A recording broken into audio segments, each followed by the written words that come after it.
दरम्यान आशिष शेलारांनी उद्धव ठाकरेंवर हल्लाबोल केला आहे। शिवसेना उद्धव बाळासाहेब ठाकरे पक्षाचा गल्लीत गोंधळ आणि दिल्लीत मुजरा सुरू आहे असं आशिष शेलार म्हणाले।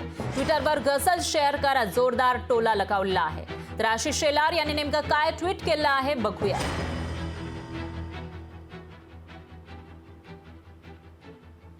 उद्धव ठाकरे काल दिल्लीमध्ये होते आणि त्यानंतर त्यांनी टीका केली होती भाजपवर। यानंतर आता आशिष शेलार यांचं हे ट्विट गझल त्यांनी शेअर केली आहे। उद्धव बाळासाहेब ठाकरे गटाचा गल्लीत गोंधळ आणि दिल्लीत काँग्रेस समोर मुजरा सुरू आहे। त्यावर प्रसिद्ध गझलकार चंद्रशेखर सोनकर यांच्या गझलमधील काही समर्पक शेर।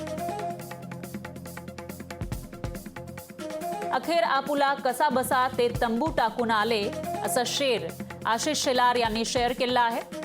ट्विटरवर त्यांनी हा शेर टाकलेला आहे। त्याच्या आधी किती जणांच्या दारी जाऊन आले असा खोचक शेर त्यांनी इथं टाकल्याचं पाहायला मिळतंय। बावटळींच्या मागे मागे जे जे धावत होते,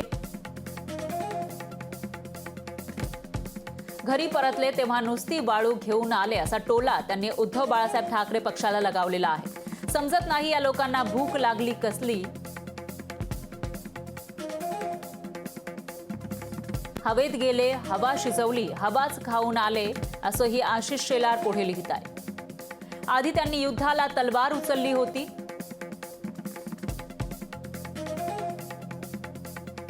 शिंग फुंकले तेव्हा नुसता बॅनर लावून आले असा खोचक शेर त्यांनी इथं टाकलेला आहे ट्विटरच्या माध्यमातून आणि उद्धव ठाकरेंना टोला लगावलाय। लोकशाही मराठी ऐका, पहा, जागरूक रहा।